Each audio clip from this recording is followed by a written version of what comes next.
Hello, everyone. I can see that some participants are joining. We have an impressive conversation today. We're talking about gas, and it's a subject that is very passionate. I'm very passionate about, So we have brilliant speakers, from different parts of the world. We have Paul Griffin, he's calling in from the UK. We have Emeka Iheme calling in from Nigeria. We have Brenda Ataga from Nigeria as well. And we have we have a very, very impressive conversation for you guys today. So make sure you stay till the end. I'm going to start with Emeka Iheme. I'm going to ask you a question relating to the oil and gas sector in Nigeria and the opportunities in gas. So we all know that oil prices have dropped, and we know that people are thinking, what next? What can gas do for us at this point in time? So please give us an introduction on the gas sector, the opportunities in the domestic market. Thank you. Let me just make sure. Can you hear me? Is the mic good? Thumbs up? We can hear you. Yes. Okay, good. All right, so hello everybody, welcome, good afternoon. My name is Emeka Iheme. I'm a commercial advisor in gas in the upstream oil and gas space. I work with an indigenous Nigerian producer, and we're here to talk about gas today.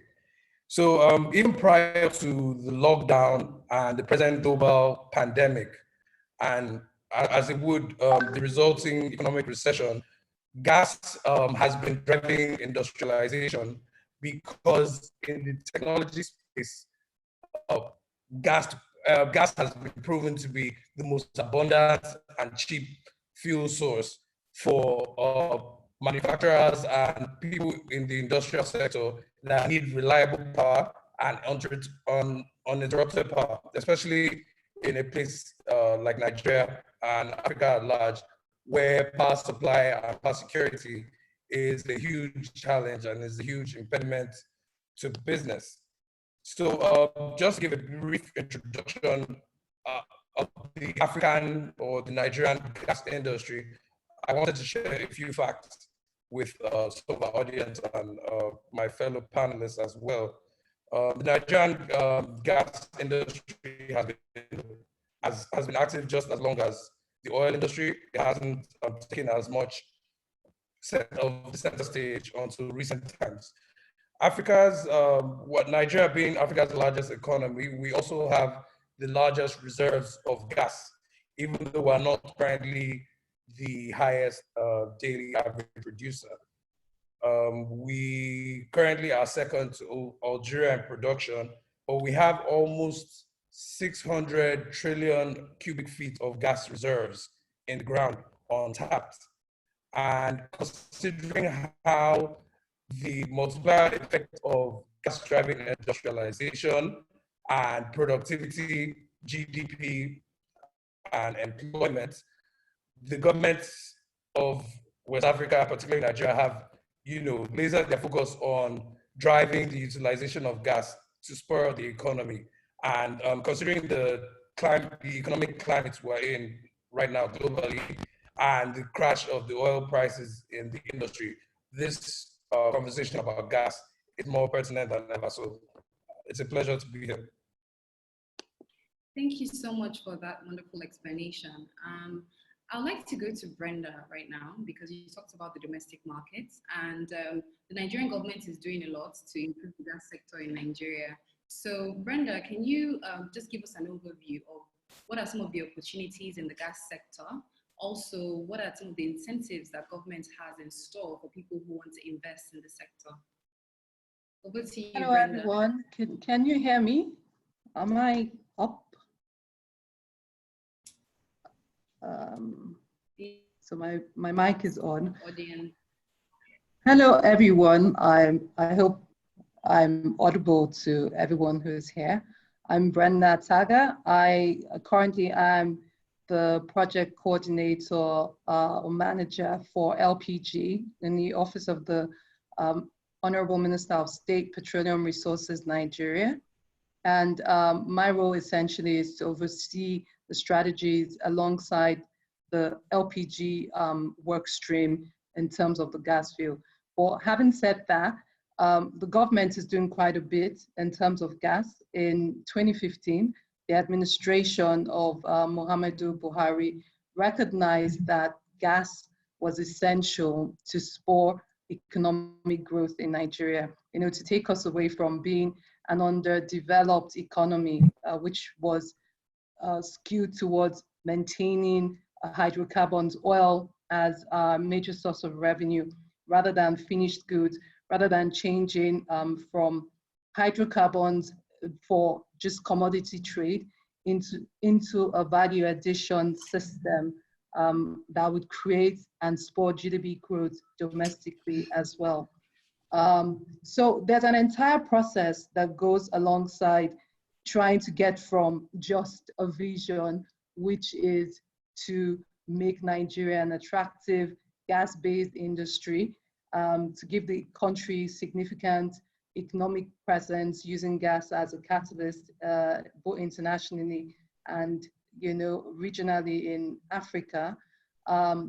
We started the process in 2015 with a drafting of a new policy that was eventually approved by the Federal Executive Council in 2017. It's the National Gas Policy. That policy elucidates the country's aspiration, its objectives, key policy aspirations in that policy document as such. One is to move the economy from predominantly oil, that's crude oil, into a gas-based economy. A second is to diversify the gas resource base of Nigeria and not just look at it for being as for export, but also include the domestic utilization as a key component for revenue generation in the policy. One of the key aspirations in that policy as well was to ensure we end the gas flare, which has been a big issue when it comes to investments. When your policy direction isn't aligned with clean energy goals now in the 20th century, then you know you're a country that's way behind the curve in terms of its energy efficiency and its outlook for economic prosperity. And then finally, really was just to ensure that in the totality of it, for the local consumers in Nigeria, you had affordable gas in whatever segment of fare you want to use gas. So just rounding that up was ensuring that, you know, in the fourth tenant, gas is available for manufacturing, gas is affordable for the consumers, for the end products, because efficiency is a cost plus system. Once the gas is expensive, end products on the manufacturing end would be expensive. You wouldn't even get that growth they're looking for. The final portion of this was it's accessible to everyone to use. We had to look into what the challenges were prior to this administration and start to bottleneck the challenges. It says you're on now, Chineye. Yes, I am. Thank you so much for that succinct explanation. For everyone who is just joining us, welcome. Thank you so much for joining. We have about 80 participants so far, and we've been talking about gas as a catalyst to Africa's industrialization. You know, I'd like to say that, you know, Nigeria has abundance of gas. A lot of people don't know that, but we actually have much more gas than we have oil. So I'd like to bring in Professor Paul Griffin at this point in time. Just give us an overview of the global sector, the opportunities in gas, and how Nigeria as a country can tap into it. Thank you. Over to you. Well, thank you, and thank you for the invitation to be here. I hope you can hear me well. Yes, I can hear you. Great. Well, thank you. My name is Paul Griffin, and thank you for the introduction. My first career really was as a practicing lawyer, and that was deals and disputes of the oil and gas business. I grew up in the UK, which is well known for its gas business, and then through my career worked generally around the world in gas, LNG, and oil. Since retiring from law firm partnership at Allen & Overy, I work as an arbitrator and also expert witness in gas matters. It's a pleasure for me to have the chance to comment on success stories in gas, LNG, and oil, and also to look at Nigeria, where I've worked on a number of things over time. And I think when we look at success stories, clearly in terms of exporting, the world knows Nigeria LNG very well, and certainly now onto Train 7 and financing confirmed yesterday. So continuing success there. I think the world also knows Nigeria for things like gas flaring, which is not as and I think that brings us on to, again, some of the subjects of today, and that really is the energy transition and the role that natural gas plays in that transition. Now, whether that's carbon and the reduction in carbon, or it's greenhouse gases, the position of natural gas, whether it's delivered on tankers as LNG, whether it's pipeline, but the reality is that natural gas is abundant. It is currently low cost, although that cost changes, and it's one of the things which I'll be picking up on as we go, which is the long-term nature of these arrangements. But natural gas does appear to be in a strong position to fuel growth in different parts of the world. There is also a view that the changing nature of international oil companies and national oil companies may mean that natural gas has a short period in the sun. But we can come on to talk about the threats to natural gas as well as the promise. Thank you. Wow, that was very good. Thank you so much, Paul. I'd like to move on to Yogesh. Yogesh is joining us from Canada. And Yogesh, if you can briefly just give us an introduction about what you do and also the opportunities for EPC and that sector. Thank you. Thank you, Shanania, to have us on board this prestigious panel and the discussion on the LNG, the gas projects, bringing a revolution in Africa. Technobelt is a company which basically is, we are passionate about modernizing construction so that the world can build better. And in context to this LNG projects, these are classed in one of the types of mega projects. And Paul may probably tell us that quite often we are very optimistic, but almost 91% of these joint venture and mega projects have a track record that they fail also. So if you do business as usual, the most likelihood of these projects coming out successfully on time and the budget that they started with is quite challenged. So certainly you have to do business beyond usual. What Technobelt does is brings the power of modern design tools, the digital aspects of getting things built better, safely, smartly, and responsibly. But that really means is when you do deliver such mega projects, there are many components from engineering, pre-construction planning, on-site execution, and almost half of the project budget goes into supplying millions of what I call material or supply chain. And this type of projects not only require things that are built locally, but they also require things from various parts of the world. When we manage that, if we can do this better and coordinate things better, that's where Technobelt comes in. We are mainly in this LNG Train 7 project that Paul just talked about, where it has been approved. And Brenda, you talked about how it is important about getting the gas not only for the international markets, but also for domestic utilization. I believe that this technology aspect of it is also something that when you do this job, let there be technology and a digital revolution that is not coming from international, but also brings Nigeria into a context where the engineers, the people who are involved in such mega projects upgrade their experience in handling and building such projects, not only for Nigeria, but be ready for the world, that we can build this anywhere else also on the world. Thank you so much, Yogesh, for that introduction. It's clear that we need technology to innovate and to transition in this dispensation. Can we go over to Emeka right now? Emeka, can you tell us about opportunities? Because a lot of people in Nigeria are actually like SMEs, and some people want to invest in the gas sector. Some people are lawyers, they want to advise clients in the gas sector. And gas sector or want to invest in, since it's a resource that comes naturally to us as a country, how can we use this to boost our economy?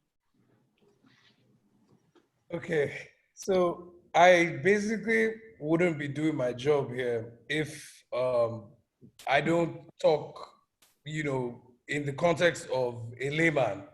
And, a lot of people in our audience are not people of the oil industry. So I feel it's important to bring this home for them so they can understand why this is relevant and how this is relevant.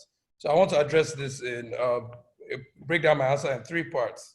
So firstly, I recently came across a study that basically measured, it was titled The Power of 1 million cubic feet, or 1 million scuff, as we call it in the gas industry. So I just wanted to tell you some things that could be produced from 1 million cubic feet of gas. So 1 million cubic feet of gas can provide heating and cooling in an average size house for 4.6 days. 1 million cubic feet of gas can provide enough power for your television for 49 days uninterrupted. 1 million scuff can heat your water in your house for 10.7 days uninterrupted. 1 million cubic feet of natural gas can provide 63 pounds of ammonia. It can also provide mileage of 276 miles for natural gas vehicles and 24 miles for public transportation buses that are running on CNG. So that's 1 million. And in Nigeria, we have a reserve base in the trillions. So put that, maybe that would be easy, that would put things in perspective to let people know the potential that we're sitting on. Another aspect I'd like to, demystify for a lot of, laymen in gas are some of the differences between LPG, CNG, and LNG. I know these are words that a lot of people hear from time to time, and those of us that are practicing in the industry might be aware, but I feel it's important. One of the major steps that we need to make to go forward in the gas industry first is education, because when we build our local capacity and the local knowledge, then we can start making the steps towards innovation, especially if we're looking inwards, moving forward. So I'll just run through some major differences between LPG, CNG, and LNG. They are all forms of natural gas. What differentiates them is the conditions under which they are subjected to. So basically, liquefied natural gas is basically methane. That's what we call the C1, which is basically the richest molecule in the natural gas mix.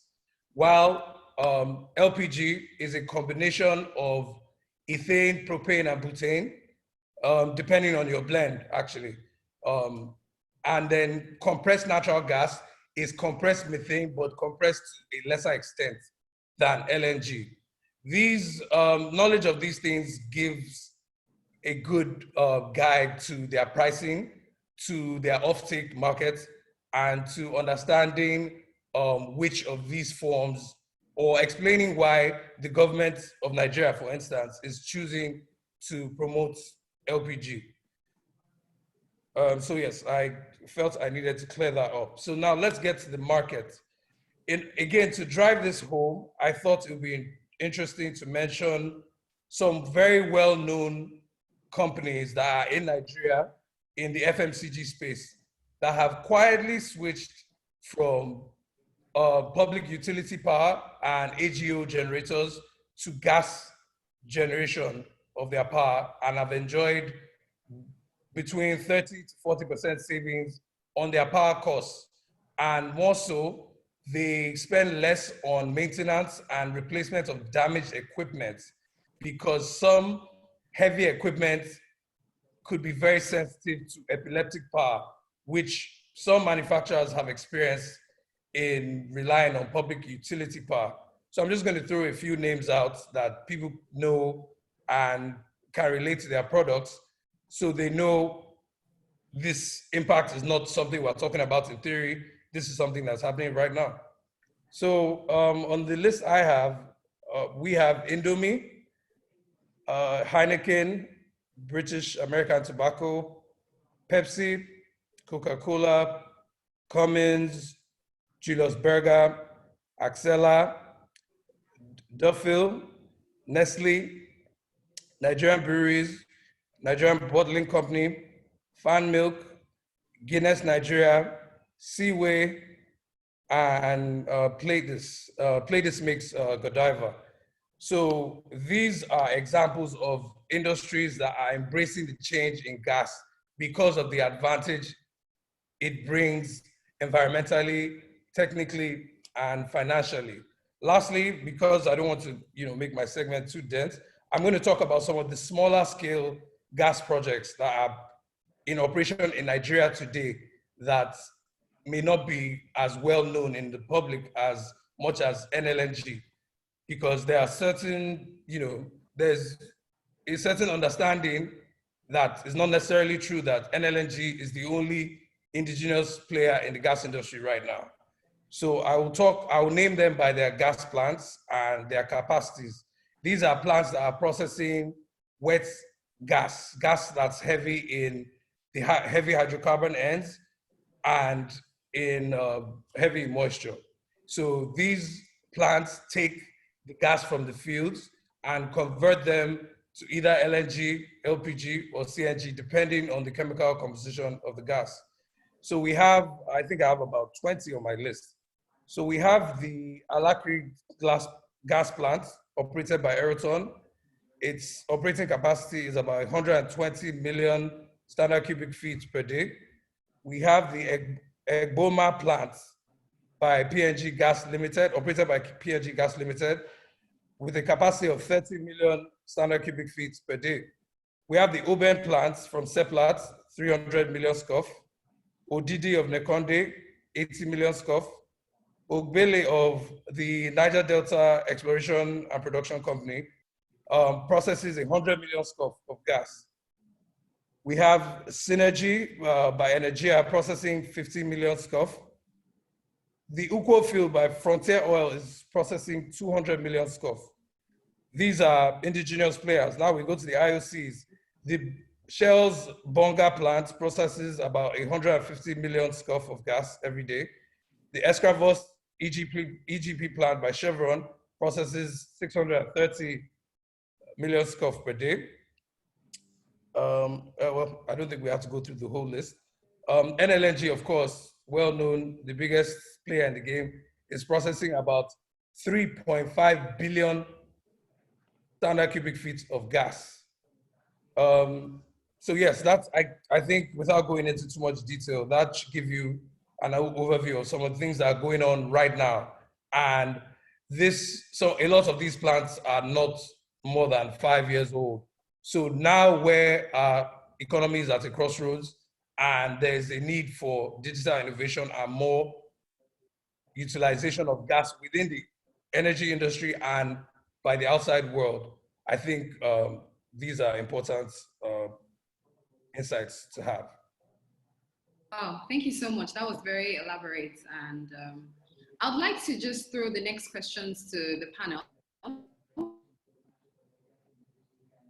We've talked about gas as a fuel for industrialization. with this pandemic, people are wondering about how Africa as a continent can catch up in terms of infrastructure. We have challenges with power, transportation, agriculture, various sectors that gas can actually help to boost those sectors. So I want you all to just answer from your perspective of how gas can be used for the industrialization of Africa. Thank you. We can start with Brenda. So in my view, Africa needs to make a deliberate decision to use gas for sustained applications and sustained combinations in terms of technology for industrialization. Without doing that, gas is not such a project where you decide today and your policies do not follow suit.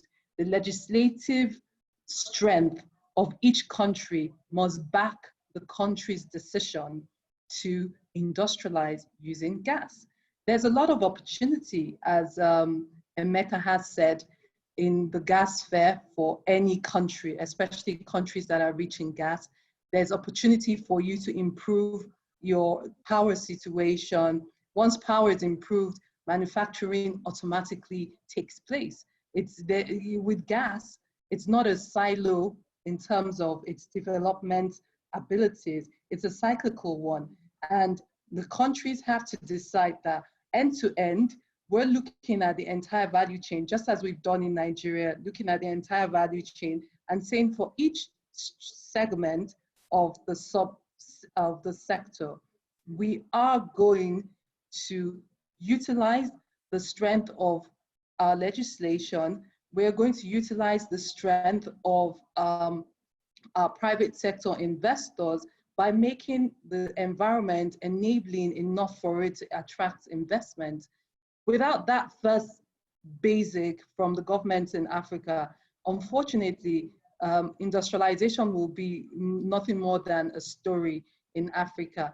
The opportunities are there in each of the segments. In LPG, for instance, it's easy to immediately roll out medium to small enterprises for non-educated African citizens in countries where formal education has been behind. You can roll programs out to immediately intervene with agents who sell gas from house to house. LPG is the gas that you can diversify quickly into. You can enroll agents into the conversion business with cars and CNG.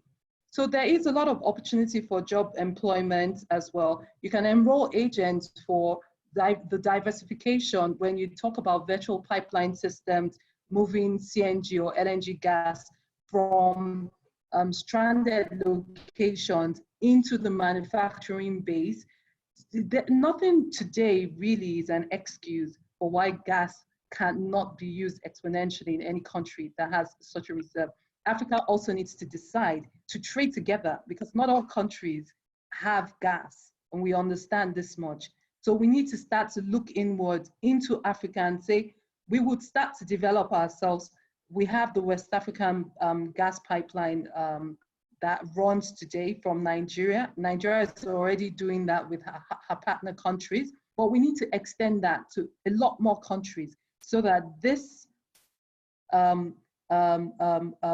is sort of opportunity is granted to the citizens of that country. Then once there's demand and supply, there is no way exponential growth in gas will not happen. The countries in Africa or African leaders need to decide that trade in Africa is a lot better than exporting it for FX. Foreign exchange is a short-term revenue gain, not just encouraging your people or creating the ability for diversified growth. It all starts from the policy end with the government and leadership. So it has to be segmented. They have to take it from strong legislation. Secondly, from creating structured environments that enable inter-Africa trade. Thirdly, looking down the entire value chain and saying, we have the skilled opportunities, we have the unskilled opportunities, and we're going to give every single segment an opportunity to participate in gas business. I think that's the way Africa should go. Thank you so much, Brenda. Before I get to you, Paul, I'd like to welcome all those that are just joining us in this webinar. Thank you so much for joining. And I can see the questions are rolling in. So please utilize the Q&A box if you have any questions for the panelists, and then we'll take it after they answer these questions. So over to you, Paul. You know, like I said, let me reiterate my question. I said, Africa is behind in many sectors in terms of infrastructure, you know, in terms of transportation, power. Power is a major issue because you need power to do so many things. You need power for manufacturing industries. You need power for every single thing that we do. How do we leapfrog? How does Africa catch up with the rest of the world as a fuel for that industrialization?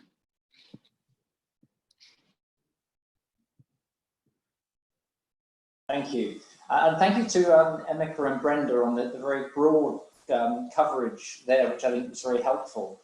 I think looking from outside, if I may be given that privilege today, coal and oil are unlikely to be the future for many countries any longer.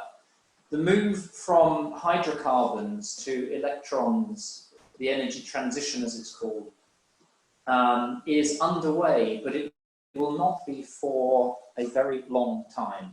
And during that time, natural gas clearly has an important role to play. And gas, as Emeka pointed out, is a number of different products as well. Some are international, some are more local. And I think that one of the comments that strikes me looking at different countries in Africa is that Africa is many countries, each of which has a different approach and a different view.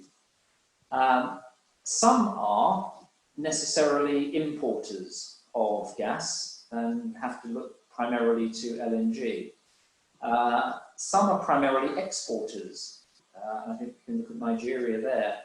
And some are producers as well, and some are not. So I think as you look across the different countries, the different opportunities which are there lead you to a number of examples. I think what I would also bring in is things like local participation. How is this going to be achieved? And again, Nigeria is notable for its local participation requirements.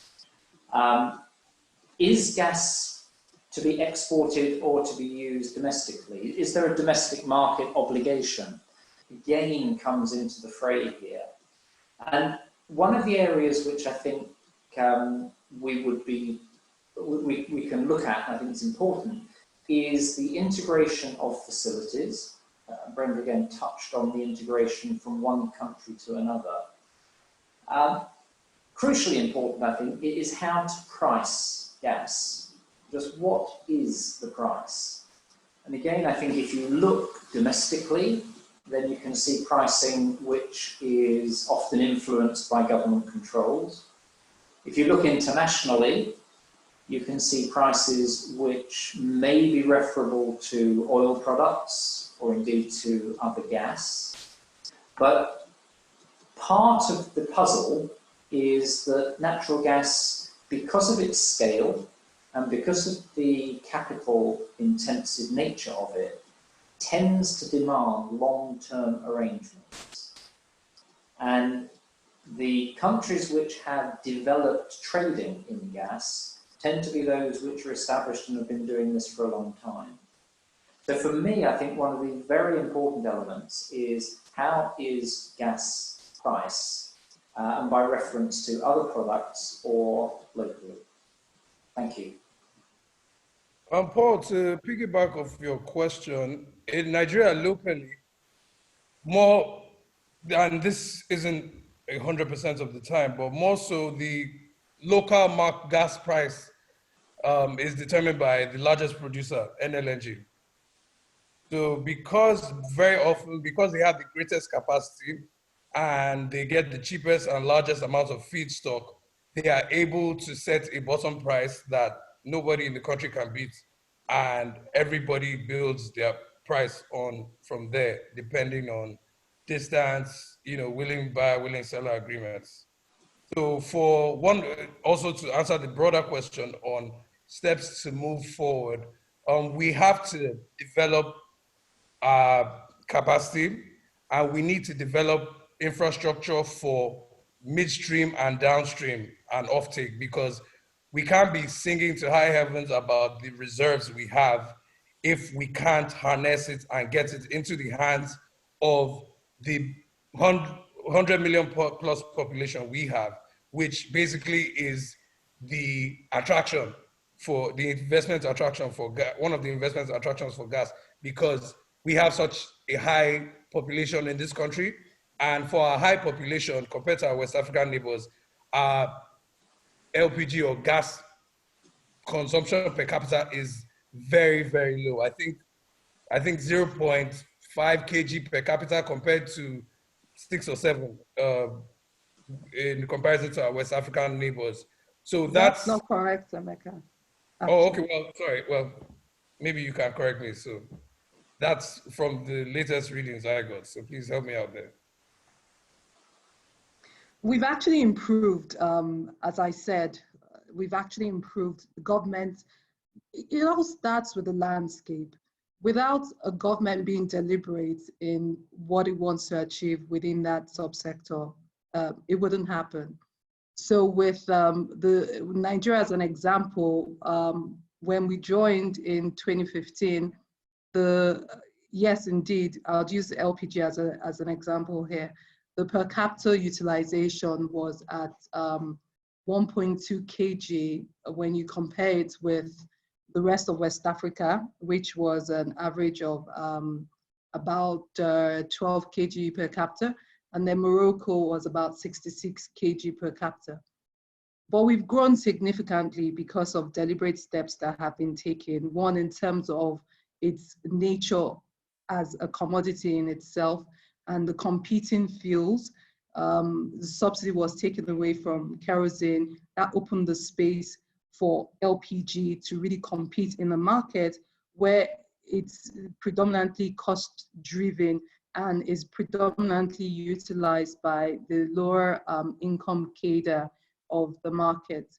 That's driven investments in LPG. There's been significant investments in LPG. When we move to the midstream, the national gas policy elucidates the aspirations of the government regarding that as well. We have the DOM gas policy that has been reviewed. We have policies that have been put in place to support this. Overall, as I said, legislation is what backs the strength of any policy objective. And once the PIB is passed, we'll be seeing a lot more aspirations in the marketplace. For each segment of gas, for us to flow through in terms of investments, people need to understand that there is stability in terms of their investment outlay. People need to understand that once we put in money here, the markets can accommodate, the domestic markets can accommodate the entire cost profile of my investment. And if you don't do that with restructuring your investment profile to make it more efficient, then your overall aim will be defeated. So the first step for me remains looking inwards as Africa, as government, and ensuring that policy-wise, legislatively, you've put the frameworks that supports the gas investments in each sphere. Sorry, Chineke, I just have a question for Brenda. Something quite specific. I read recently about the government's efforts to subsidize the acquisition costs for LPG cylinders. Could you shed some light on that, or any updates on how that is going? Especially I'm not certain if that is That isn't a publication from the government here. We cylinders. What we intend to do, like I said, is restructure the market. So today, LPG is sold on a popularization basis, which means that individuals own their cylinders. What the government is doing is to create an enabling environment in terms of low-cost loans for distributors. So distributors can go out there and buy cylinders and commence a cylinder exchange program with their constituents, with their segments, with their catchment areas, so that it's easier for you to create an adoption drive in little clusters. And looking at subsidy, subsidy has never worked. Subsidy hasn't worked in Nigeria either. We would not go from a PMS subsidy into a gas subsidy. But what works is restructuring with commercial intentions that makes sense for everybody. And that's what we intend to do. We're not subsidizing the injection of cylinders. We are creating an enabling environment to support distributors to inject cylinders into a system, restructure that system, ensure people have the awareness that the cylinders don't belong to them. They come at a token and it's on rent or on lease, and you create that metal management system going forward. I mean, it's been practiced in many of the other countries. Kenya does it. Ghana is just rolling it out. Senegal has achieved almost 100% adoption using this system. So Nigeria is really just coming to the table now. Very interesting, thank you. Thank you so much for that clarification, Brenda. So we'll move to Professor Paul.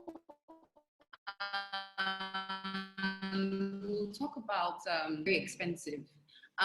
What are some of the opportunities, for African countries to raise capital, raise finance for some of these gas projects? What are some of the innovative ways or new ways that they can raise capital for some of these gas projects on the continent? Thank you. Yeah. Well, I think the money is always important. In some ways, it's whether this is domestic money or whether it's foreign money which is coming. The natural gas business is very often tied to production interests. So the classic approach is for foreign investment into the country. Now, whether that's by international oil companies or by other national oil companies. And again, Africa has quite a history of investment by other states into Africa. In my experience, the development of gas industries is often tied in with other matters, and I think we've heard that during this afternoon, particularly power and power generation. And many parts of Africa have seen gas to power initiatives. And there are a number of examples there of participants. But I think you can also look at a number of smaller participants there, and whether that would be private equity businesses, those who would look more to the distribution business, things like pipelines and facilities tend to be easier to finance. Lower margin, lower risk, but very attractive for a number of utility type lenders who are looking for returns. So I think that if you look across the upstream and the midstream, there are sources. Also, I think the multilateral agencies, export credit agencies, I think if you look at something like Mozambique recently, which has been in the midst of its financing and very difficult because the main developer was taken over and has moved from Anadarko into Total, and there's also the ENI area to that. But export credit funding is a major part of that. And then I think also, bringing us back to Nigeria, if you look at Nigeria LNG, the funding of Nigeria LNG depends to some extent on contracts. It's not just about lenders and taking security over facilities or operations, but the contracts, the long-term contracts, and whether that's for selling or buying. And there, English law dominates in that area, and common law principles where the parties are bound to the agreements they make. So the funding and the money tends to be long-term and not respond easily to change of circumstances. And I think just to bring us right up to date, that is a real challenge at the moment in many markets where the effect of COVID-19, the closing of markets, the fall in consumption has led to many people looking at their contracts and saying, I want to get out, I want relief, it's a material adverse change. So in an industry which has been built on long-term contracts, these do not adapt easily when the circumstances change. But you can't, in natural gas, go straight to traded markets as an intermediate step. Thank you so much, Paul. And for those that are just joining us, welcome. We've had an exciting conversation so far. Very soon we're going to go to the Q&A because we have lots and lots of questions for the panelists. And I'll just like any other panelists to speak on that. If you have any ideas in terms of financing gas projects, especially now that we have issues with the pandemic and a lot of banks have non-performing loans, especially in Nigeria. So how do you think, what are some of the innovative ways that companies can come together and raise funding, for these gas projects? So, Shanae, I have a take on it. All right, Yogesh, go ahead. Thank you. Sure.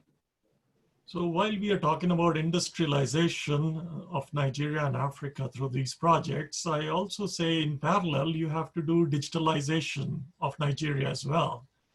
And where it comes into funding and investments is people who invest money in such projects have probably the least visibility of how the project is going on.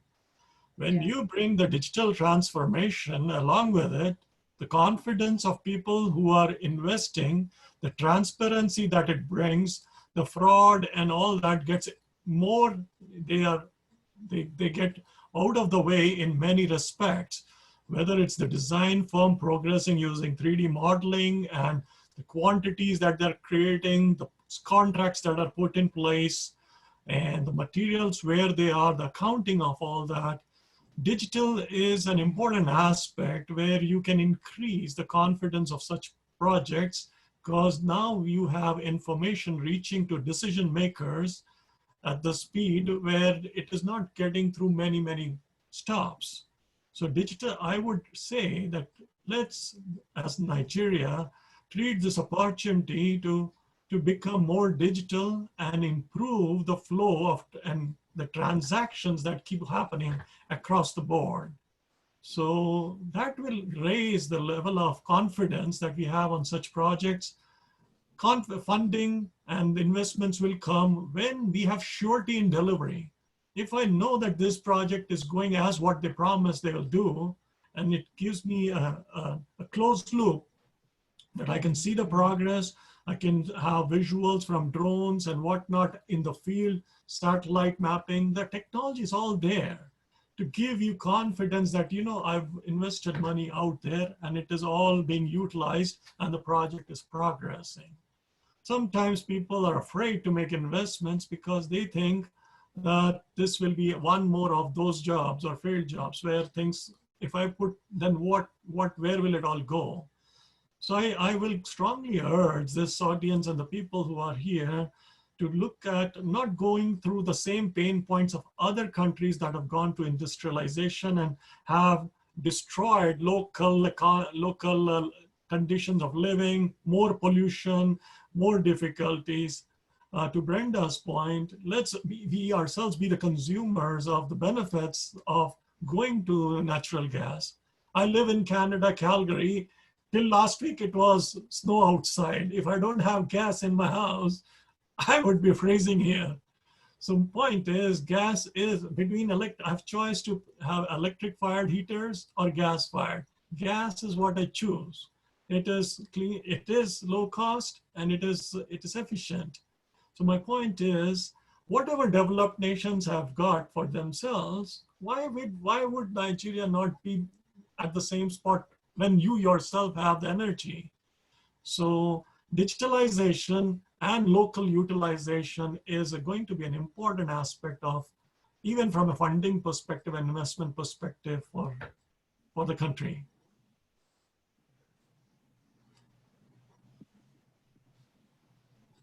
Thank you so much. Do any of the panelists have any other things to add before we go to the Q&A?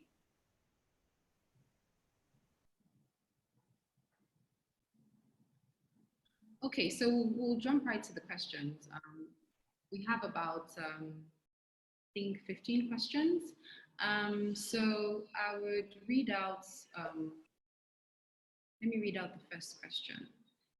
Anonymous. Hello, I am an undergraduate finalist studying accountancy at the University of Nigeria. Please, can I get advice on career paths to take to be able to align myself to the future of gas industrialization projects that may come to Nigeria? Does anyone want to take that question? Well, I did one answer, although I'm not from the accounting field. But when I was doing engineering, if I go into my pure discipline, then there are some opportunities. But when you blend it with something else along with it, and those days I ventured into 3D design. When I blended my core degree of instrumentation in engineering with 3D design, it opened opportunities quicker in India itself, where I'm originally from. I worked in Middle East and in Philippines and in Canada last 20 years. It was a blend of two different disciplines that goes together. So for accounting also, I will say that if you look into blockchain and other aspects of digital aspects as well, if you blend your core accounting with another related discipline, I believe it starts making more value and greater knowledge can perhaps come through that. That's my take on it. If you blend your core discipline with another related discipline, it becomes more valuable. Okay, thank you so much. Does anyone have anything else to add before we go to the next question?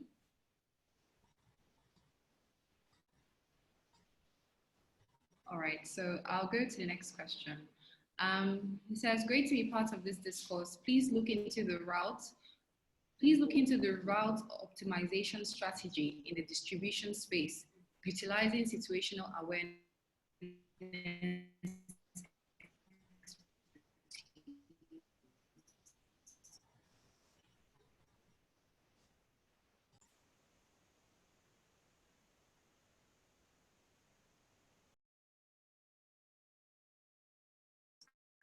I wish you success in your defense. No, can the panelists hear me? I don't know if my video is frozen. You froze for a second, but you're back. Okay, so I was just taking the questions. If you can open the Q&A box, you see the questions on, from the participants. And we'll also give an opportunity for some participants to ask their questions live. So if you have a pressing question, you can actually indicate, and then we can turn on your mic so that you can ask a question to the panelists. But there was a question here on route optimization strategy. If you don't have any comments on it, we can move to the next one. You mean route to market or the route of the actual gas molecules from the question? Sorry. Well, they just said route optimization strategy in the distribution space. I mean, without any clarification, maybe if we're talking about route to market has to be a public and private effort, because the public sector has the licenses and the permissions to, utilize those routes. But we, the people, have the consumers and ultimately are supposed to be the ultimate beneficiaries of our energy endowments. So I think that would be a good start if we're talking about like literally routes to getting gas resources to where they are needed. All right, thank you so much. I'll take the next question. The gas is processed here in Nigeria, but why is it priced in dollars? And what pricing company or platform is the price pegged at? Who determines these prices? Is it PPPRA? I'm trying to get a clear understanding of how pricing is determined from buying to selling to end user. Who wants to take that question? I'll take it. So pricing is done based on the market structure in itself. All the gases are not priced in the exact same way. This user, just to educate him, PPPRA is predominantly a downstream agency that was instituted to manage the supply and distribution operations in gasoline. So PPPRA does have an oversight of products as well under gas, but not on the upstream side. So there's the pricing from production well to the midstream local distribution company. And in between that, you've got the transportation company as well on the upstream into the midstream side. And that pricing is predominantly benchmarked against the export parity pricing. That's what today's pricing regulation states.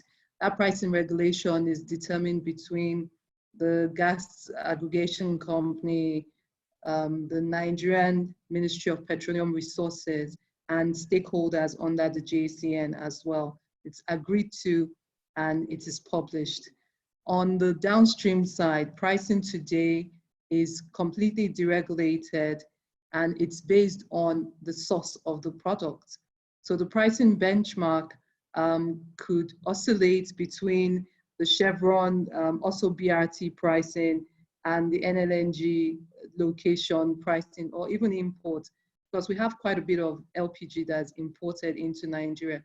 So understanding where you're playing in the gas value chain really determines what sort of pricing, how pricing affects you.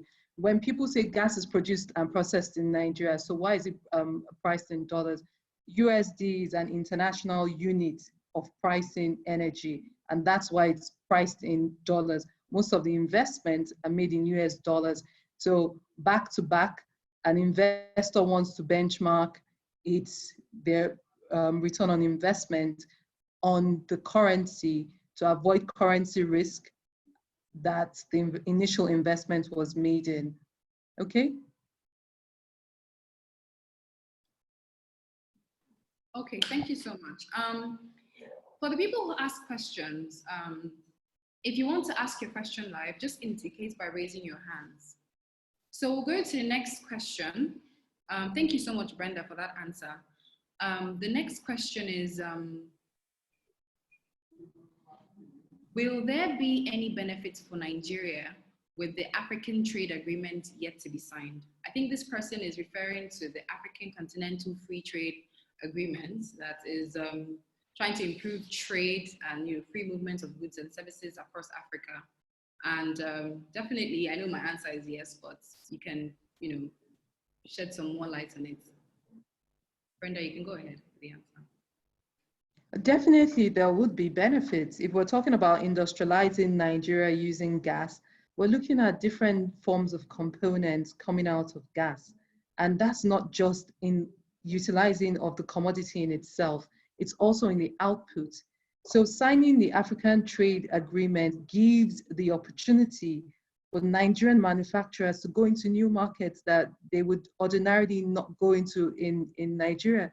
They have access to a broad market space to sell goods and services, to generate revenue from not just local consumers. I spoke about the purchasing power of local consumers.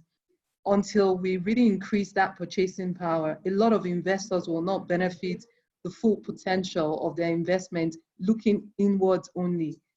We still need to balance investment with a bit of export business. And the African Trade Agreement enables us to do that. So I'm happy with it. I'm hoping that we you know, utilize it to the fullest possible measure, especially making sure the bottlenecks along logistics, road logistics between the African countries are eliminated. Air travel, we need to eliminate that for us to gain full potential from this agreement. Thank you so much, Brenda. So we have a participant that wants to ask a question. So Kevin, I'm going to allow you to speak right now, so you can ask your question to the panel. We can hear you.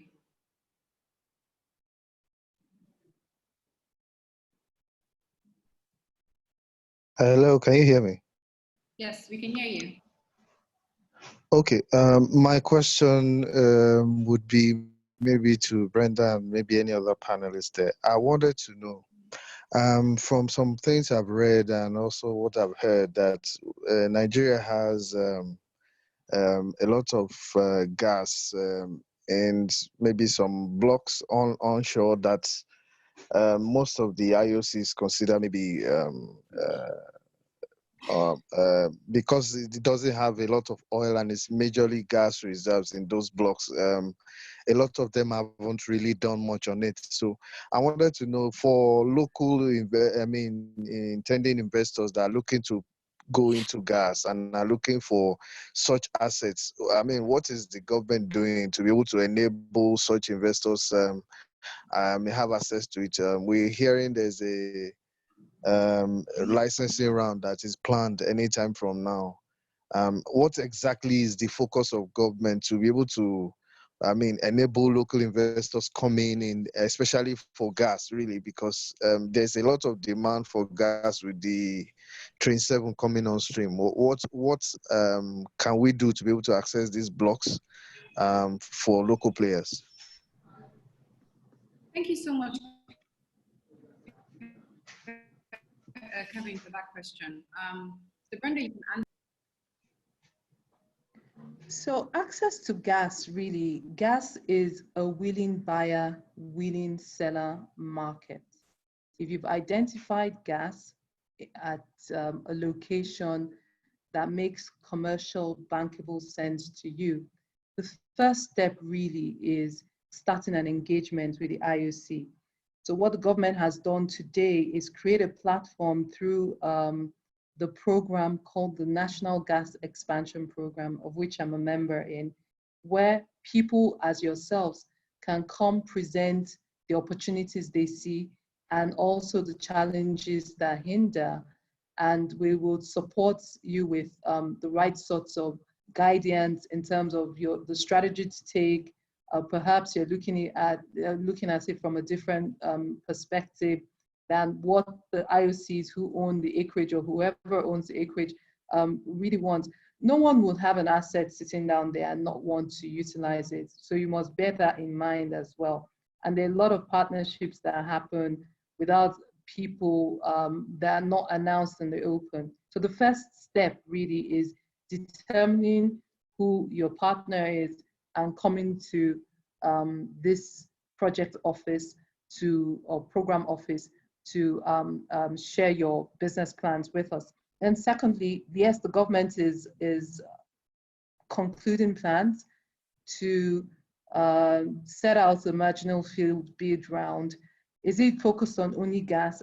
I think there's a different drive to what that is, but I'll take this on board and clarify with the team working on that. That's a totally different team on what the gas utilization aspirations are for that bid round. Okay. All right, thank you, Brenda. Emeka, did you have something to add? Not necessarily from the government aspect, but I was going to say, yes, it's a willing buyer, willing seller market. First step will be to lock down your offtake, because if the gas doesn't have a destination, you're going to flare it. Gas is based on the fluid dynamics. The storage requirements are different from liquid petroleum products. So yes, get your off-taker, engage the government, and also take a deeper look into some of the gas processing technology, because as the technology has been going forward, some of the processing and resource excavation equipment has gotten cheaper.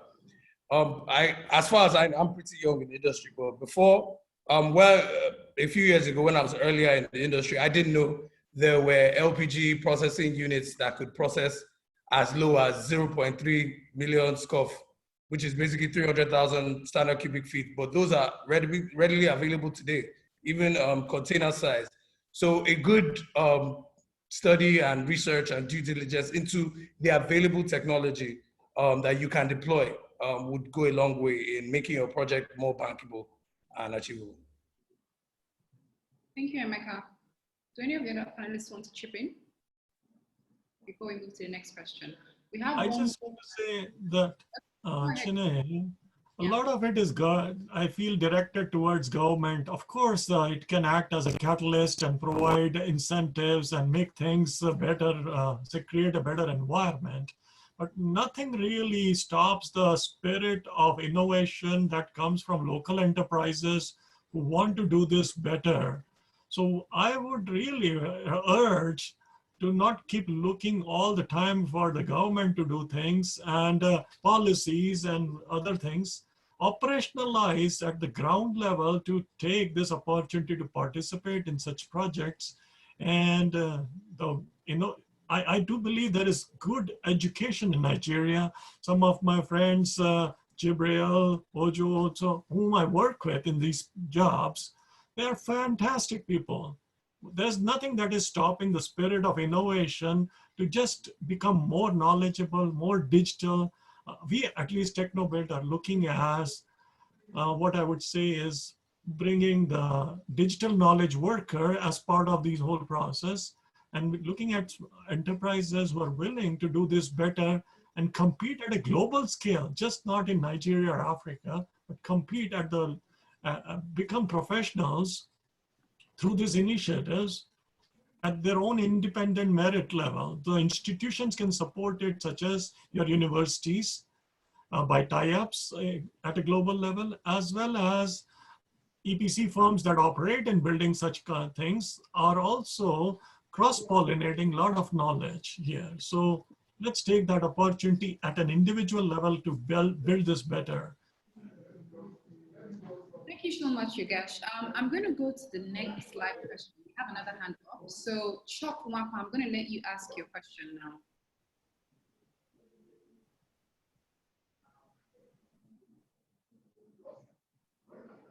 now. Can you hear me? Yes, we can hear you.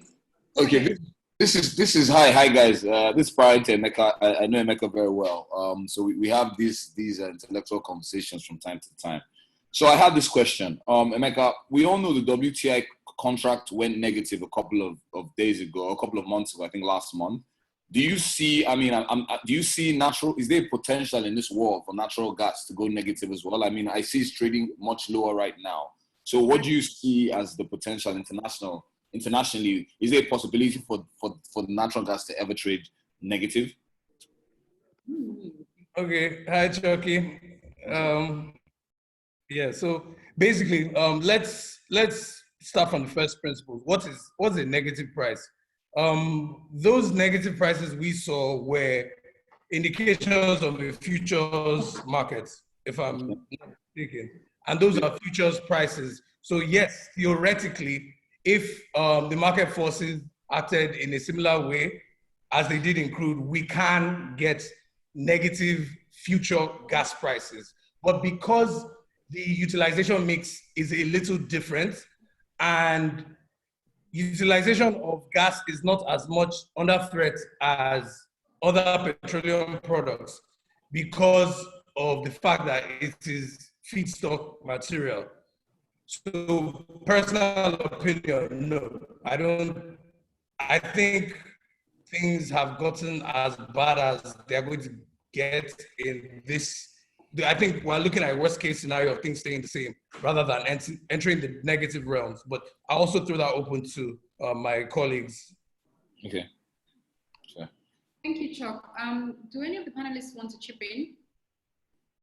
Yes, Paul, I like the question, and I think certainly the oil price did become negative, but I think it was quite a narrow circumstance, as Emeka points out, and also in a market which is liquid and it's transparent in the US. And gas, coming back to one of the earlier questions, gas is traded in 3 main regional markets in the world.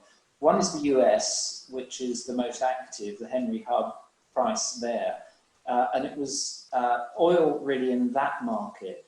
But because it was a futures product, people wanted to get rid of it rather than take delivery.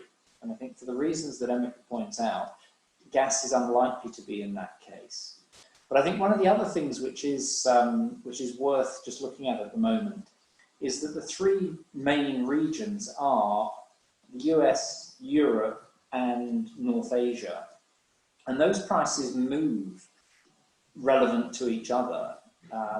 The US has been the low price producer for a long time now, and that's justified a complete transformation in the world's LNG markets.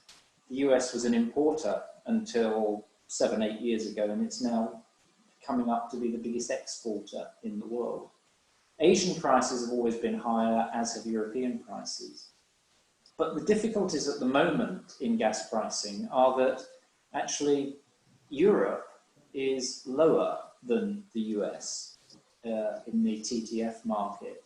And the JKM in North Asia is only marginally above. And all the prices are $1, maybe $2. So these things change. And to say, so what's the gas price is only really capable of an answer by reference to other prices. And gas is a tradable commodity, but it's not a world price. It's fundamentally different from oil. So I think the idea of what is a gas price is a really difficult one. And in order to develop, just coming back to our original thesis, facilities, industrialization, the security for people to invest on a long term does require some predictability on prices. Thank you. Thank you so much, Paul. So I'll go to the next live question. Felix Aremu, I'm going to allow you to ask your question now. Just tell us, who you're directing what panelists you're directing your question to. No, I think you took it back to me. Oh, sorry about that. Okay.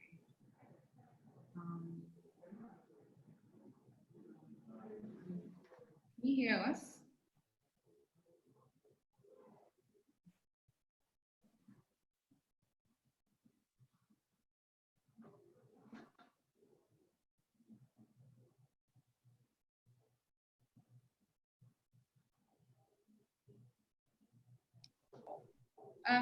Can you hear us? Hello, can you hear me? Yusuf, Yusuf, can you hear us? Yes, I can. Okay, ask your question, and when you're done, we'll go to Felix Aremu. Okay. Good afternoon. Mr. Emeka actually attempted the question. Hello.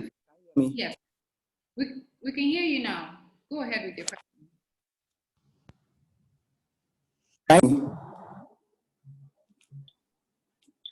Hello. Yes, we can hear you. Okay. Mr. Emeka actually attempted in answering the question that I asked about how gas is being priced in Nigeria. And he said it is generally on the same thing with Mrs. Atanga, that it is generally based on the willing buyer and the willing seller, generally based on the NLNG price. But what I don't really understand is, or what I understand is, NLNG basically the main focus is on export. Does it mean that that same price is what is being used here in Nigeria, considering the fact that from the national gas policy that we have different aspects like the power industry, domestic, and also to other maybe fertilizer company. I understand that there are different pricing like that.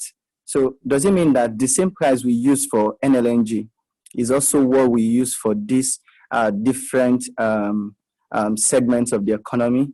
To the panel. All right. Who is your question addressed to? Mr. Emeka or Mrs. Brenda can answer the question. All right, thank you. Thanks. Okay, ladies first. Okay. So I said earlier that pricing really is an indication of where or correlates with where you are in the value chain. So the price for NLNG's export business is totally different from NLNG's domestic gas business. The bottom line is your pricing is determined by the level of investment, by your position in the market structure, and secondly, the strength of your regional market play. Today, we benchmark against, I'll use the domestic market pricing against Mont Belvieu for LPG, because predominantly that was where the export cargoes were going to. And the regional African market did not have a hub that was transparent. Yogesh spoke about transparency. Africa or Nigeria or any industrialized nation can only progress to transparent pricing systems, regional pricing systems, when there's transparency in that region.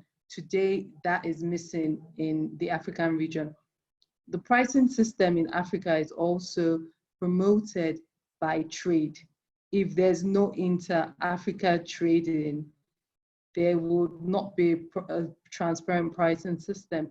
It's also promoted by data gathering. So if there's a lot of proprietary information that's withheld by the private investors, there's no opportunity or no system for pricing to be reported, volume sold or traded to be reported, and information to be protected, data protection.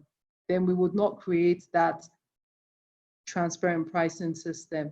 Our pricing will continue to remain predominantly benchmarked against the export markets where most of our gas is sold into, and that is the way trade flows, where your output is, it's either an output price or an input price system. So you're either pricing against where the production is done or where the production is ending up, the markets where the production is ending up. I hope that answers your question. Yeah, that was a good answer. I think for now, Emeka, we'll just pause on your answer and go to the next question because we have quite a few questions lined up and we're being mindful of time. So we're going to allow Vivian to ask her question next. Vivian, okay, go ahead good and evening, ask your ladies and question. gentlemen. Thanks for basically, it's been an insightful session. Now, my question is directed to Paul, Brenda, and Emeka. I work in a company that has a captive power plant in Agbara, Ogun State. And the reality really is that consumers of natural gas do not have a choice on who supplies them. And that is because it's been segmentalized. Supply of gas has been segmentalized. As a matter of fact, consumers must be off-takers, just like Emeka had alluded earlier. And in many instances, they have to enter into a long-term agreement on a take-or-pay basis based on estimates. So many people have viewed this as unfair. So I just wanted to get your perspectives on this. And then in line with innovation, I'm aware that some manufacturers do have the capacity to supply gas to even the communities where their factories are situated. And in a way, possibly the national gas, natural gas expansion program, and the committee can also deliberate and look for ways in order to harness this potentials that manufacturers can actually bring to the table in this regard. Thank you. Thank you, Vivian. So we'll just limit it to Mr. Paul and Brenda to answer that question. Okay, thank you. I think the example that you give is a very good one, and within the life cycle of natural gas businesses, beginning with a segmented market and an absence of competition is actually a very usual way around the world. And it's probably only the US which began with a number of competitive markets, but even on city gate basis, the US was closed and not competitive until the 1970s. The long-term contracts are typically the way of building a downstream gas business, and the rule of law, compliance with the contracts and adhering to the bargains are all the things that tend to go into it. Long-term contracts can be a very dangerous thing. If you are on the wrong side of change of circumstances or the wrong side of markets, then there can be few opportunities to escape unless you have provided for it in the contract. But I think the description that you give to me is where many states have been. If you look at Europe, which has been through a process of liberalising markets, creating competition, whether it's in the UK model or continental Europe. And those examples now, and there are many of them, show that the long-term contracts are good for as long as they suit their purpose, but markets are different from regulation, and regulation is different from the contracts. And as the market develops, the markets change, the regulation changes, but the contracts stay where they are. So I would say that those contracts are an inevitable part of the development of the gas business, but what is really important is to manage them very carefully because they can be costly animals. Thank you so much, Paul. Over to you, Brenda.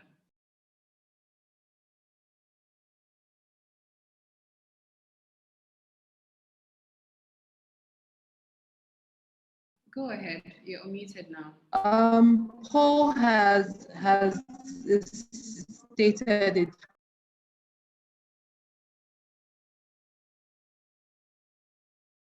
The market today in Nigeria, we must understand where we are. We are still developing. Your company has to decide what is important to them in terms of their energy outlay, the efficiency. Is it about optimizing cost from the different forms of energy available, or about being a value chain provider for my own energy? So if you decide that I don't want to be in a contract that ties me on to a take or pay for too long, I want to look at opportunities to go directly into the market myself, then you have to assess that sort of investment outlay. The reason why a take or pay for a long term, as Paul has put in there contract-wise, is because of the investments that go into back the sort of development that brings gas to your company and the industrial parks that are in certain areas. This will not continue for very long because once competition sets in, there's a bit of what I like to call market freedom. And it's a choice you would have to make as a company. You decide where you want to be in terms of your energy outlay.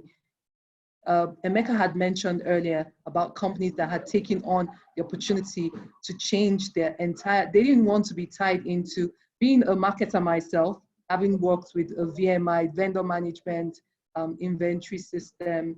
When I managed products for Wando, we did that with BAT, with Guinness and all the guys that have changed to gas today. I know what it is. So as a company, you have to decide long-term if you want to remain in that energy spectrum, or you want to go into managing your full energy spectrum yourself. Thank you so much. Yeah, sorry, I just want to add something. Be limited to about 30 seconds to a minute because we're fast spent on time. I think we have about 10 minutes left. And just one thing I want to add is really important, especially for people in the manufacturing space. If you're going to the manufacturing space in Nigeria and you're looking at gas as a fuel, you have two choices. You either locate your factory in a cluster where there's gas for cheap, or you locate your factory, get your raw materials, and then use one of the midstream companies that use virtual pipelines to bring gas to your location. Their volumes are getting more and their prices are getting more comparable so that you don't have to, if you're producing something that your resources come from the north, you have to go to Ikorodu just because you want to be close to the gas. No, there are actually ways around some of those problems as well. So I just needed to add that. Okay, thank you so much. So before I allow Jeremy Odo ask his question, I'm going to take two questions from the written Q&A. And this person says, great session so far. Question, how best can a gas-rich nation like Nigeria optimize the exploitation of non-associated gas, considering the fact that our contracts usually focus on associated gas? And then I'll take another question. Please, what is the update on CNG in Nigeria? I read an article a couple of months ago about NNPC planning on adopting or rolling out CNG in Nigeria in order to reduce the price on PMS. Please, Brenda Ataga, this is for you. So you can take those two questions and then we'll go to another live question. I'll take the question on the update on CNG in Nigeria. Yes, it is a fact that the government's objective or one of their policy thrusts in this administration is to create alternative or multiple sources of fuel, especially for transportation. So we have started the engagements around optimizing CNG in Nigeria in the auto space, optimizing CNG as well for manufacturing using the virtual pipelines. There are plans in place to bridge gaps between markets. That's where the pipeline systems are, and markets are otherwise stranded from the pipeline systems today. So NNPC will drive that, but predominantly we expect to see private sector lead in this space. So for people who are here looking for opportunities to invest in, CNG for auto gas is an opportunity for you to invest in. We're working assiduously on the regulations to support that sector, on the guidelines as well. PNG gas is another segment to invest in, as well as the virtual pipeline systems. If you want to just be an arbitrage trader, you could get in those trucks to support people who will be moving CNG using the liquefied LNG to CNG model from the south to the north. Those opportunities are there. The government is supporting people who come up with those proposals. I said earlier, there's a program office, the National Gas Expansion Office, and you could reach out to that office with your proposals or your investment plans. Thank you so much, Brenda. There was another question that I read out, but I'm going to quickly move to, because we're out of time actually, and I'm just going to crave your indulgence for us to extend for just 5 more minutes, just to take 2 more live questions, and then we wrap up with our closing remarks. So I'm going to allow Jeremy Odo, I'm going to allow you to ask your question to the panelists. Thank you very much. Quickly, I would appreciate if Professor Griffin could take this question. So I'm just going to read it out because I typed it earlier in the group. So could contracting parties invoke force majeure for non-performance or any other form of breach under a long-term contract with regard to COVID-19? And how do you suggest parties would contemplate a pandemic of this nature in clear, enforceable, and specific clauses moving forward? In addition, I also have another quick question for Brenda, please. Concerning the NJ, Nigerian Flare Gas Commercialization Program, that just kicked off in 2018. Do you see this as an opportunity for the government to turn our gas flaring problems into a power solution? Thank you. Thank you, Jeremy. And I think the question is a really good one in the current environment, but in some ways, I think you rather predict the answer with the expression of invoking force majeure. Under long-term contracts, and whether they're under English or New York or local law, will not easily provide any way out for a party who is suffering hardship, very different from the civil law model. And force majeure in contractual terms will normally be a relief. So you can't use a classic force majeure clause to change a contract or escape from a contract. It's a relief for a party that's otherwise breaching the agreement. And in present circumstances, although there are some physical closures, most of the hardship is coming from pricing and the way that market pricing has changed. And that's a very difficult one to claim a relief under a contract. So I think that although there are many people who are invoking force majeure, as they would put it, or declaring force majeure, it is actually a relief that has to be proved. And it's a difficult one to prove, typically. I hope that's helpful. Thank you. Sure, thank you very much. Thank you. So we'll go to the next live question because we're pressed for time. We're going to wrap up in the next 3 minutes and then allow the panelists to give their closing remarks. Also, I'll urge the panelists to look into the Q&A section and see if there are any questions that you can also answer directly. So the next person to ask a question would be Daniel Nzekwe.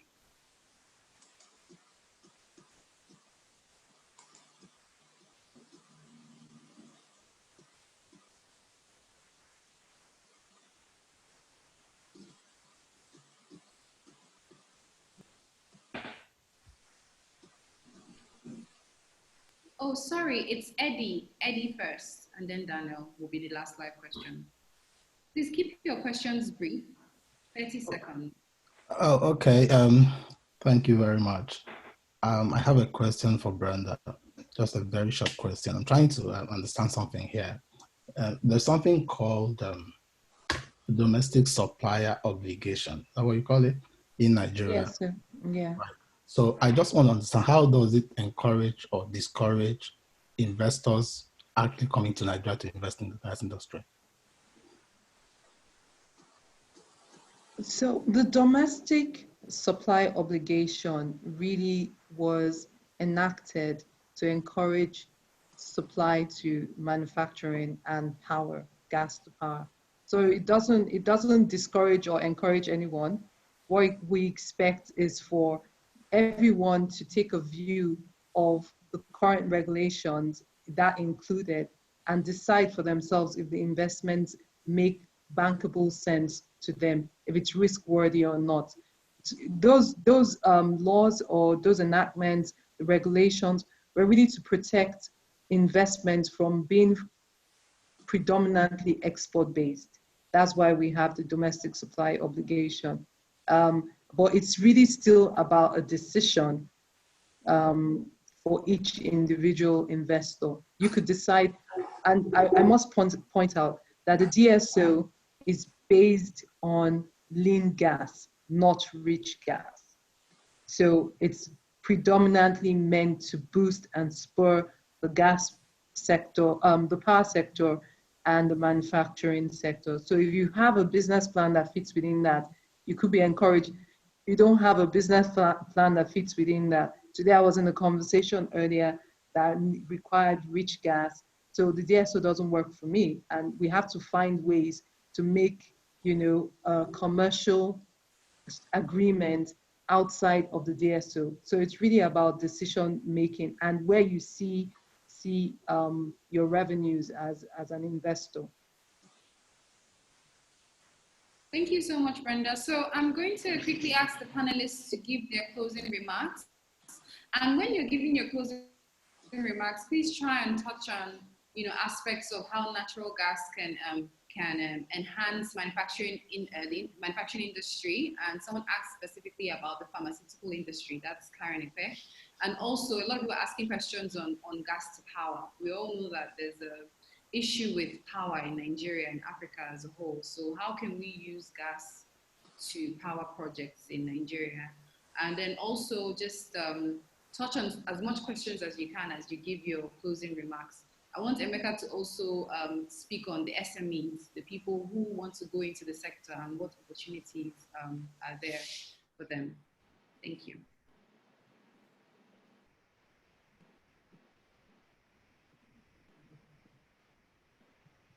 All right, I'll close out, so somebody can go first. Okay. Why don't I take it, being furthest out here in Canada? All right, all right. So being closer, what I see as all these gas projects go on, my whole bent on this will be that right from the local foremen, supervisors, engineers, the education and training, and making them a knowledge worker is a very important aspect of doing such projects. Take that take that opportunity. And the pandemic situation even proved that if you are digital, you can still have this remote work going on. Construction can be 24/7. That's what we pioneer. So it's just an important aspect. So as you industrialize, get digitalized as well, and look at a knowledge worker who is going in, a digital worker who is going in building these stuff. And your business is also to have some process improvements rather than just doing the same thing over and over again with the inefficiencies.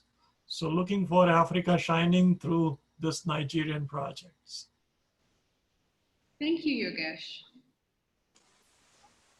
Maybe I can go next. And I think first by expressing thanks for the invitation for today. It's been wonderful to have the time to recognize much more about Nigeria. In my experience, and I think looking from outside, Nigeria is in a great position, not only to continue to pursue its exports, but also to encourage foreign investment into Nigeria, to continue to build the local participation regime, which to me is the leading example, and also to participate in importing and exporting of gas and its products. And to me, the future is bright. Thank you so much, Paul. It was a pleasure to have you on this panel. Over to you, Brenda, your closing remarks. Thank you so much, Chinaya, for having me on here. I would just say that there is a lot of information out there, and for people who are interested in the gas business in Nigeria, it's essential that you first identify in which of the segments you want to play. So each segment has its own characteristics and individual traits, special commercial structure as well. It's important that once you understand the differences, then it enables you wade through what your outputs will be. For the government, we are, as Nigeria, we've shown a lot of commitment towards gas-based industrialization. Most of that commitment we would all see once the PIB is passed. The gas policy does state a lot of aspirations. I would encourage everyone here to go read the gas policy again. There's a gas policy 2017. Take that document and read it. It does say what the government will do, how the government intends to support the market, most of which we are actively pursuing now using the NGEP program and the Office of the Honorable Minister of State Petroleum Resources. And if you do have any more questions, you can write to the NGEP through the Ministry of Petroleum Resources, and someone will definitely get back to you with your questions. Africa does have a lot of opportunities with industrializing using gas. We just need to be focused. It needs to be concerted effort.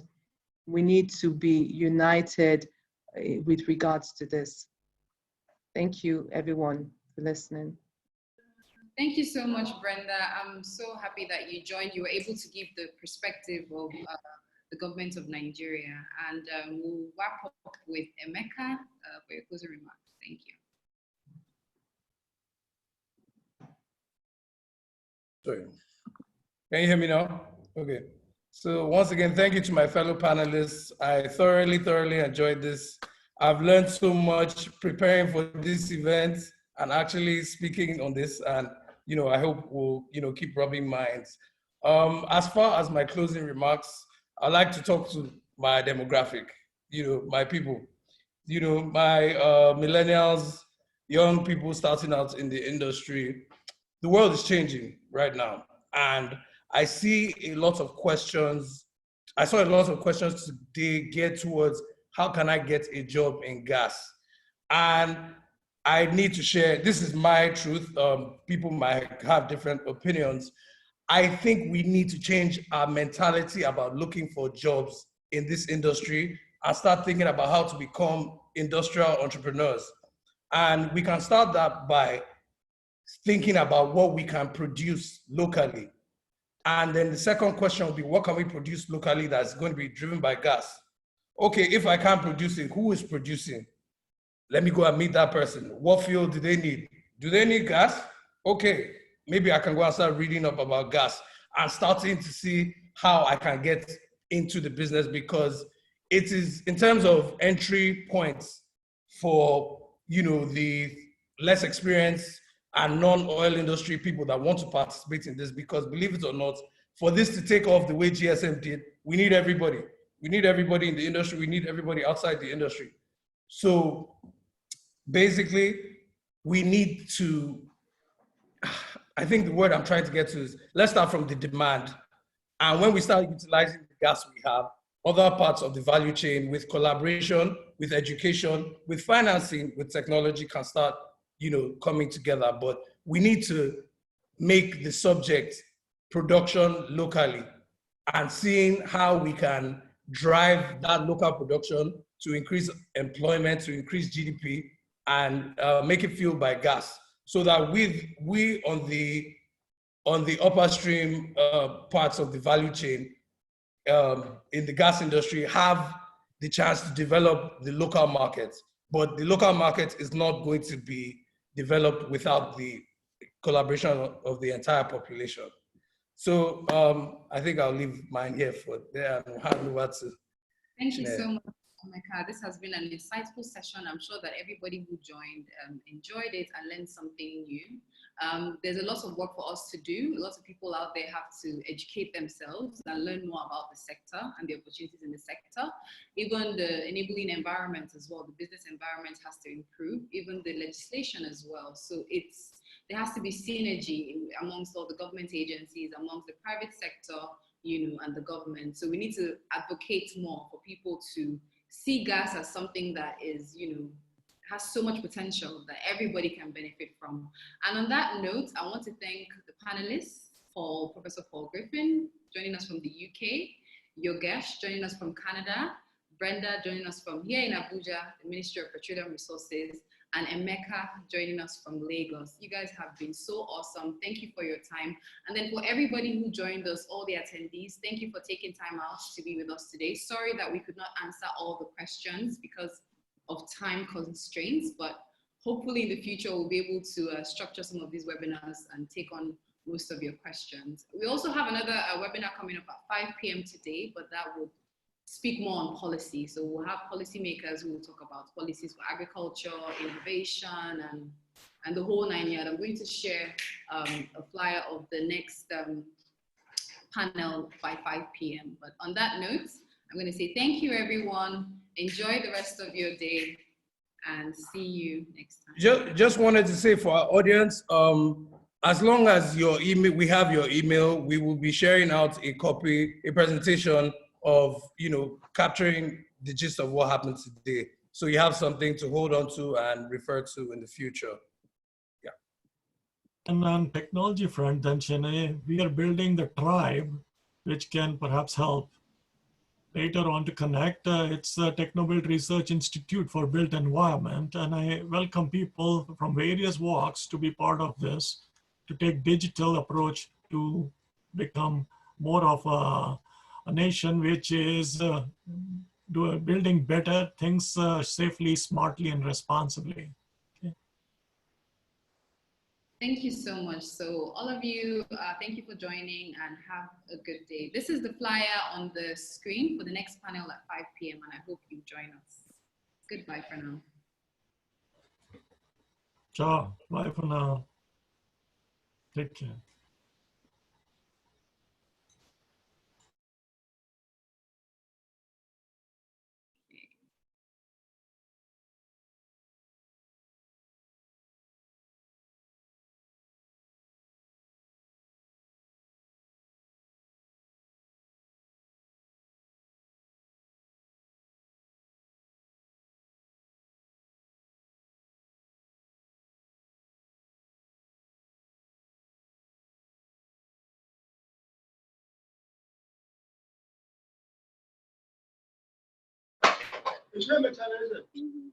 I mentioned the first session. Okay, shut up.